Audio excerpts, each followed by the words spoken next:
motif kenapa yang bersangkutan melakukan.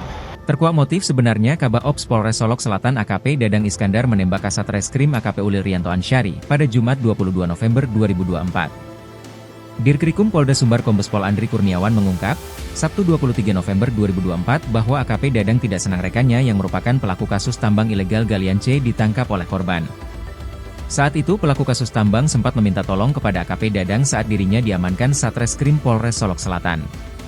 Hingga akhirnya tersangka menembak AKP Ulil dan mengenai pelipis sebelah kanan dan pipi kanan.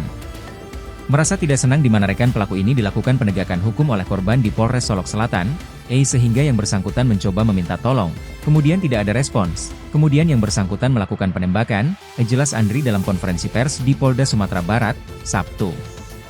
Namun demikian, Download Tribun X sekarang, menghadirkan lokal menjadi Indonesia.